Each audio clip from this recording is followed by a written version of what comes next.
Bonjour, bonjour, j'espère que vous allez bien. Aujourd'hui on se retrouve pour une nouvelle vidéo. Je voulais faire un haut vraiment facile, un peu pour la fin de l'été, mais j'ai choisi une couleur assez pastel, fait que je pense que ça peut aussi fitter pour un petit haut de printemps. Vous allez voir ça, on commence tout de suite.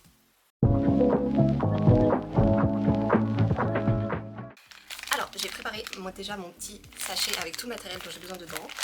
Je vais avoir besoin d'un fil de coton,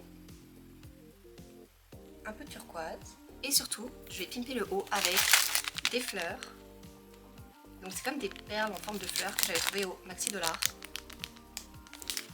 Et je vais ajouter avec ça des perles. Fait que le but ici, ça va juste être de faire un haut vraiment simple au motif gris. Donc ça va juste être une bride, une maille en l'air, une bride, une maille en l'air, une bride, une maille en l'air, etc. Super simple. Je vais le faire droit. Je pense que je vais faire un col carré droit. Et peut-être que je vais rajouter des petites épaulettes un peu plus travaillées. On verra.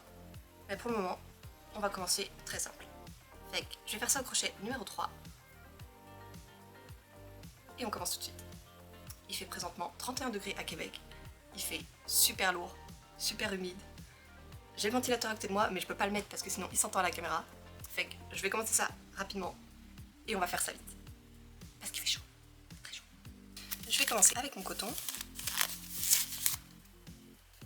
Je commence par un nœud coulant. Et je vais commencer par les bretelles. Fait que je vais faire la largeur de mon épaule avec un nombre impair. Je pense que je vais faire une bretelle de 11 mailles en l'air. Et puis là, je vais faire 3 mailles en l'air. 1, 2, 3. Je vais à nouveau faire une maille en l'air de plus. Et je vais faire une bride dans la 9e maille. Donc du début, 1, 2, 3, 4, 5, 6, 7, 8, 9, ici.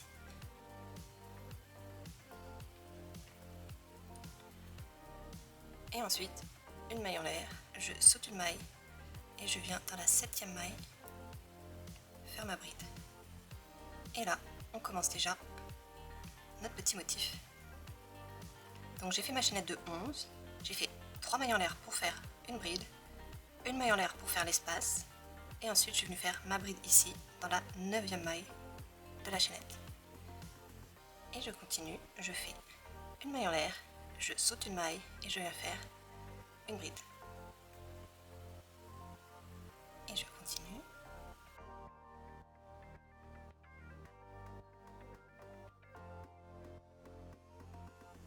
Et j'arrive à faire ma dernière bride dans la première maille. Et voilà, donc là je vais faire comme ça jusqu'à obtenir la longueur de ma bretelle pour la face avant.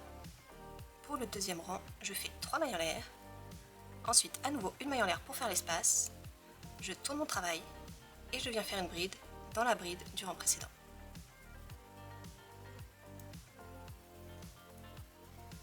Une maille en l'air, à nouveau une bride dans celle du rang précédent, une maille en l'air, je saute une maille, une bride dans la bride du rang précédent, une maille en l'air, je saute une maille, j'arrive dans la bride du rang précédent, une maille en l'air, et là, je saute une maille et je vais venir dans la 2e maille faire ma bride. Et voilà. Je continue.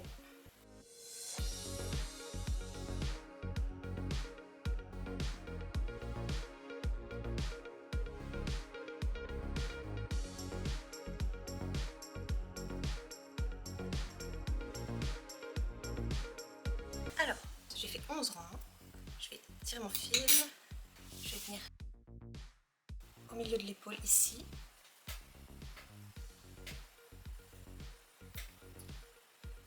Je pense que je vais commencer et l'encolure et descendre sous l'aisselle. Donc, je vais faire suffisamment de mailles en l'air pour rejoindre mon autre épaule. Et ensuite, je vais démarrer aussi les augmentations pour venir passer sous les bras. Donc, je pense que je vais commencer le prochain rang. Je vais faire une augmentation.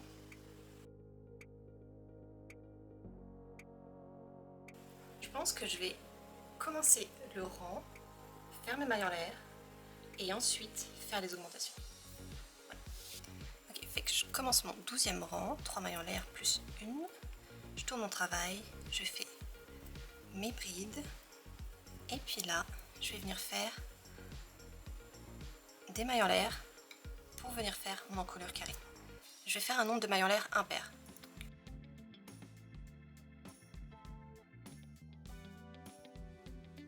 Ok, j'ai fait 29 mailles en l'air. Et puis là, je vais en faire 11 autres pour faire la largeur de ma seconde bretelle. Donc 29, 1, 2, 3, 4, 5, 6, 7, 8, 9, 10, 11. Et voilà, donc comme ça ici, j'ai ma bretelle, mon encolure et la largeur pour faire mon autre bretelle. Donc à partir de là, je vais commencer les augmentations pour venir sous l'aisselle. Donc là, je vais venir tourner mon travail comme ça. Je vais faire 3 mailles en l'air, plus une, pour faire ma bride, plus l'espace. Et là, je vais faire un jeté, et je vais venir faire une bride dans la 40e maille.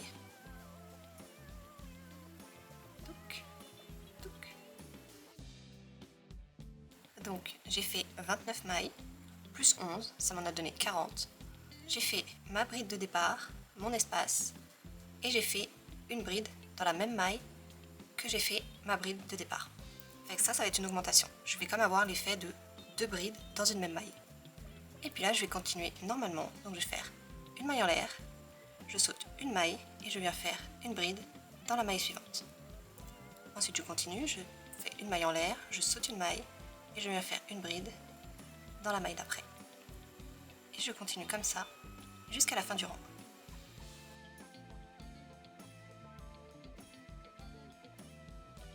Là, j'arrive au niveau de ma bretelle. Donc normalement, si on a fait le bon nombre de mailles, on devrait suivre le motif, donc c'est-à-dire faire les brides à même hauteur que les brides du rang précédent. Et là, j'arrive au niveau de ma dernière bride. Donc, je passe une maille et je viens faire une bride, mais je vais faire mon augmentation au même endroit. Donc je refais à nouveau une maille en l'air et je refais à nouveau une bride dans la même maille. Et voilà, j'ai une augmentation ici. Donc la bretelle, la petite augmentation pour aller vers les aisselles, là l'encolure, et puis la petite augmentation de l'autre bord également. Ça paraît plus petit, mais c'est du coton, fait que ça va s'étirer avec le temps. Fait que c'est pour ça, faut pas avoir peur de faire un point plus petit, parce que de toute façon les bretelles vont s'étirer et l'encolure également. Fait que je continue, le rang suivant, je vais pas faire d'augmentation, donc simplement 3 mailles en l'air plus une, je tourne mon ouvrage et je continue le même schéma. Une maille en l'air, une bride, une maille en l'air, une bride, etc. Et quand je vais arriver au bout du rang, je vais pas faire d'augmentation non plus. Fait que je vous retrouve à la fin du rang. Alors, j'ai fini mon rang. Et là, je vais venir faire à nouveau une augmentation en début de rang. Fait que je refais mes 3 mailles en l'air, plus une, un jeté, et je viens faire une bride dans la même maille. Et ensuite, je continue mon schéma. Et je vais à nouveau faire une augmentation en bout de rang au niveau de la toute dernière maille ici. Ensuite, je vais refaire un rang sans augmentation, et le rang d'après, je vais à nouveau faire une augmentation. Donc un rang sur deux, je vais faire une augmentation. Et ça sur environ, je pense que je vais faire 4 ou 5 rangs d'augmentation. Voilà. Fait que je vais continuer et on se retrouve tantôt.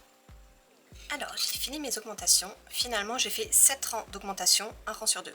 Fait que j'en ai fait une ici, 2, 3, 4, 5, 6, 7. Et puis là, maintenant, je vais continuer simplement en faisant mes rangs aller-retour jusqu'à ce que j'obtienne la longueur de mon top que je veux. Fait que je pense que je vais le faire arriver un peu au niveau du nombril et ensuite je ferai les finitions en bas. Et puis après, il ne restera plus qu'à faire pareil, mais pour la face arrière et les bretelles. En parlant des bretelles, j'ai fait un petit essai posé sur moi et j'ai retiré 2 rangs de bretelles ici. Voilà, fait que je vais continuer. Ensuite, je vais faire ma deuxième bretelle ici et je vous retrouve quand j'aurai fini mes 2 faces. A tantôt. Hello, on se retrouve quelques jours plus tard. J'ai fini, donc, comme je vous l'avais dit, la première partie du haut, donc le devant, et j'ai refait la même chose derrière. Donc, tac tac tac, j'ai fait ma bretelle avec mes 10 rangs. Ensuite, un rang sur deux, j'ai augmenté. J'ai fait 7 augmentations de chaque côté. Et ensuite j'ai fait 14 rangs normal pour le bas. Ce qui fait qu'au total, entre l'encolure ici et le bas, j'ai 28 rangs. Voilà. Et là maintenant je voulais vous montrer comment je fais la deuxième bretelle. Parce qu'on a juste ça. Et je pense que je voulais pas filmer. Fait que je vous filme ça, c'est vraiment rapide. Et ensuite, on va coudre les deux parties ensemble. Et on verra ce que ça donne. Alors, pour faire la deuxième bretelle, je vais venir prendre mon coton. Et avec mon crochet, je vais venir dans la toute première maille, ici. Donc normalement, ici, le début du rang, ça devrait être là où on a fait notre augmentation. Donc on a deux brides dans une même maille. Donc la maille de départ, ça va être celle-ci. Celle qui relie les deux brides, ici. Donc je plante mon crochet dans la maille. Et avec mon coton, je viens le passer ici. Et je fais tout de suite 4 mailles en l'air.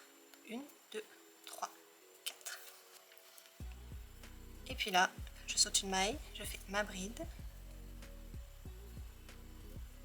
Ensuite, je fais une maille en l'air, je saute une maille, je fais ma bride dans la bride en face, une maille en l'air, une bride dans la bride d'à côté, une maille en l'air et une bride. Normalement, je devrais faire 6 brides comme pour la première bretelle.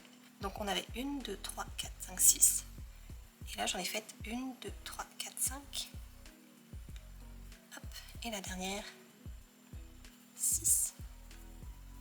Donc là, j'ai fait le premier rang. J'ai crocheté mon fil de départ avec mon fil pour qu'il soit caché directement. Donc là, après, j'ai juste à le couper et c'est bon. Et là, le deuxième rang, on fait 3 mailles en l'air plus une pour faire l'espace ici.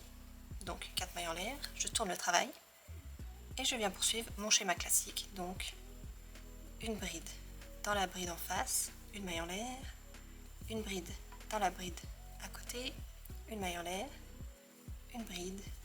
Donc pour la dernière bride, j'ai sauté une maille et j'ai fait ma bride dans la maille suivante. Donc là c'est mon deuxième rang et on va continuer ainsi de suite jusqu'à avoir nos 10 rangs comme l'autre bretelle. Voilà. Une fois que j'ai fini ma bretelle, je vais venir laisser un bon 20 cm de fil, donc à peu près 8 pouces. Je vais venir fermer, tac. Et puis tout de suite je vais venir coudre l'autre pan. Donc je vais placer mes bretelles à la même hauteur. Je vais prendre mon aiguille et je vais venir coudre maille à maille. Donc la maille de départ avec la première.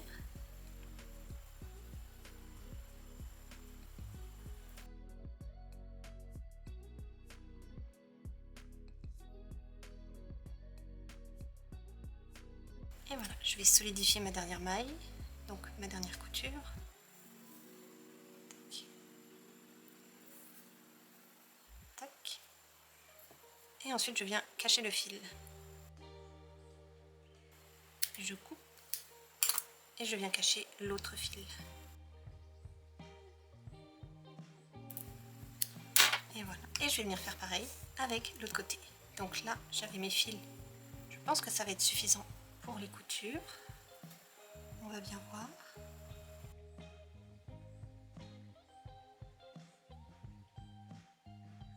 Ensuite, je vais venir coudre mes côtés. Et pour ça, je prends suffisamment de fil. Tac. Je vais prendre mon aiguille à bourron.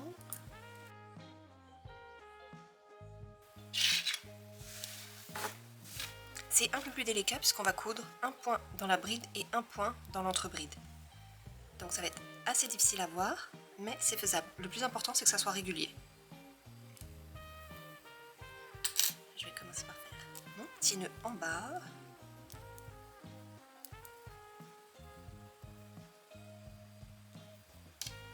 Et là, je vais venir prendre dans la bride et dans la bride en face. Et ensuite, à la jointure de la bride.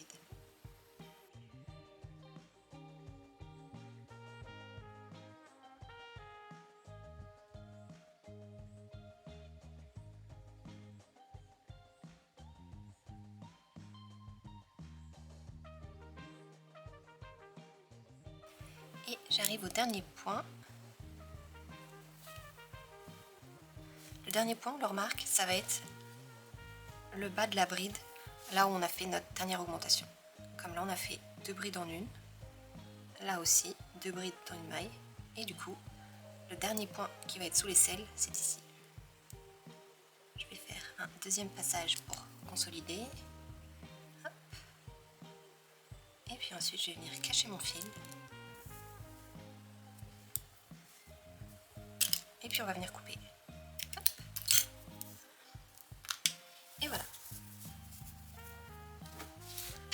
Donc là, on a fermé. Ici, on a fermé. Et maintenant, on passe aux finitions. Fait que, pour le col, je suis venue faire des mailles serrées tout le long. Tac, tac, tac, tac, tac, tac, tac, tac, tac. Et là, je suis venue faire une bordure en petit motif coquillage. Donc, c'est pareil, j'ai commencé par faire un rang en mailles serrées tout le tour de la manche. Et ensuite, je suis venue faire mes coquillages. Donc, on va faire pareil de l'autre côté. Pour ça, je vais venir commencer sous l'aisselle. Je vais prendre mon fil, mon crochet, et je vais venir planter mon crochet, hop, ici, dans la dernière couture. Je prends mon fil, et je fais une maille en l'air, et là, je vais venir faire 2 mailles sur chaque bride, plus une maille à chaque jonction de bride. Donc, ma maille en l'air compte comme une jonction de bride. Je fais une maille serrée, je prends mon fil de départ avec 2 mailles serrées, et là, je plante dans le premier croisement, et je fais une maille serrée. 2 mailles serrées dans l'espace, et une maille serrée dans le point entre les 2 brides. 2 mailles serrées sur la bride dans l'espace, et là, une maille serrée. Donc je vais continuer ainsi de suite tout le tour, et je vous retrouve à la fin du tour. Une fois que j'ai fait ma dernière maille serrée, je vais venir faire une maille coulée dans la première maille que j'ai faite. Et voilà.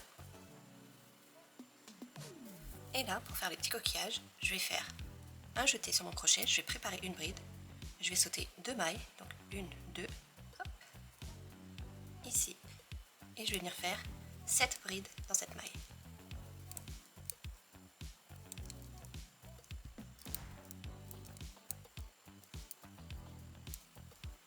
Ensuite, je vais passer 2 mailles, 1, 2, et dans la troisième, je fais une maille serrée. Je passe 2 mailles, 1, 2, et dans la troisième, je fais 7 brides à nouveau.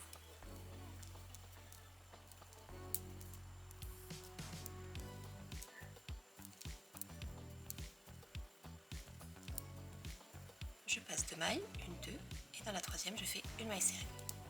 Et je vais venir faire ça tout le tour. Donc, une maille serrée, je passe 2 mailles, je fais mes 7 brides. Je passe 2 mailles, une maille serrée, je passe 2 mailles, je fais mes 7 brides, etc., etc. Donc je continue et je vous retrouve à la fin du rang. Ok, fait qu'on a fini. Quand je suis arrivée ici à mon dernier rang, j'avais une maille en trop, fait que ma petite vague, mon petit coquillage finissait pas parfaitement. Donc j'ai un peu triché, j'ai sauté une maille supplémentaire, puis je suis venue faire ma maille coulée pour finir le rang dans la première maille. Donc si jamais vous n'avez pas le bon nombre de mailles comme moi, c'est pas très grave, faites juste tricher un peu, soit faire un plus petit coquillage, soit un plus gros. C'est pas très grave. Fait que j'ai fini par une maille coulée, j'ai caché mon fil, je l'ai coupé, et maintenant on a notre encolure ici qui est faite, nos coquillages, nos petites vagues de chaque côté, et il va rester juste la bordure du bas à faire. Fait que je pense que je vais faire pareil, je vais faire une bordure en maille serrée, et ensuite je vais à nouveau faire ma petite bordure au coquillage. Fait que je vais partir, je pense, dans une couture, et je commence. Donc là, cette fois, c'est une maille par interstice et une maille dans la bride. Donc, je commence tout de suite. Je tiens aussi mon fil de départ, je fais une maille. Dans la bride, je fais une autre maille serrée. Et je vais venir faire le tour comme ça. Et puis je vais continuer mon motif, ainsi de suite, tout le tour. Voilà. Ok, fait que là, ma caméra a décidé de ne plus enregistrer le son. Fait que pour finir le chandail, j'ai cousu mes perles. Vous êtes absolument pas obligé de coudre des perles si vous aimez bien votre chandail comme ça. Fait que j'ai pris mes perles en forme de fleurs, j'ai pris mes perles en ronde classique et je les ai positionnées tous les 3 rangs et toutes les 5 braides. Fait que pour ça, je suis venue commencer par prendre un fil de la même couleur que mon chandail. Là, le petit hack, c'est que si vous n'avez pas de fil à coudre de la même couleur que votre coton, simplement essayez de diviser votre fil de coton. Comme là, mon fil à la base, c'était 4 brins enroulés ensemble, fait que je les ai divisés en 2 par 2. Fait une fois que j'avais mon fil, je suis venue passer mon aiguille par le dessous. Ensuite, j'ai passé l'aiguille à travers le dessous de ma fleur. Je suis venue passer une perle. Ensuite, j'ai replanté mon aiguille par le dessus de la fleur. Et je suis venue piquer sur mon chandail par le dessus. Ensuite, j'ai laissé un peu de fil et j'ai coupé.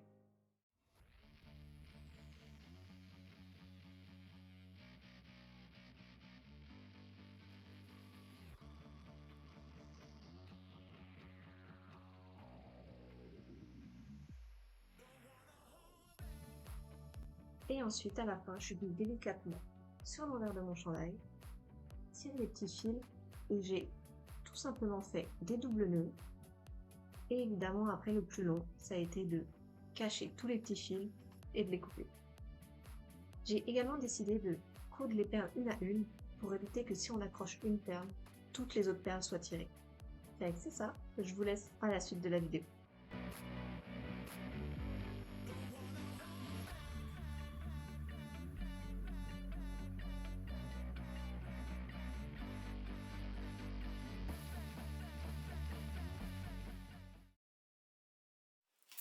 Hello! Aujourd'hui, je vous retrouve pour le résultat. J'ai lavé mon ouvrage, je l'ai fait sécher. Évidemment, lavage à la main ou lavage très délicat dans un sachet, puisque on a les petites fleurs brodées pour éviter que ça s'accroche aux petits trous de la laveuse ou bien à d'autres vêtements. On met ça dans un sachet ou bien le mieux, c'est de laver à la main. Fait que ça donne ça. Donc le fait d'avoir cousu les fleurs une à une, ça va faire en sorte que si jamais il y en a une qui s'accroche quelque part, ça va uniquement tirer celle qui s'est fait accrocher et pas toutes les autres. Si on avait cousu toutes les fleurs avec un seul fil, si on avait tiré une fleur, ça aurait tiré toutes les autres, puis ça aurait tout magané. Fait que là, le fait d'avoir cousu une à une, oui c'était long, c'était très long, mais au moins ça va pas abîmer tout l'ouvrage. Et s'il y en a une qui se fait tirer, il y aura juste à reprendre uniquement celle qui s'est fait accrocher, et puis après c'est correct. Le dos classique, le devant avec les petites fleurs, on a la bordure ici. Je pense que si c'était à refaire, j'élargirais l'encolure pour que les bretelles soient vraiment carrées ici, pour que l'encolure soit un peu plus large et carrée. Et je pense que je resserrais un peu plus ici. Donc je pense que je ferai les augmentations plus rapidement. Bon, c'est tout à fait métal, là j'ai mis une camisole blanche en dessous, mais si c'était à refaire, je pense que c'est ça que je modifierais. Et voilà!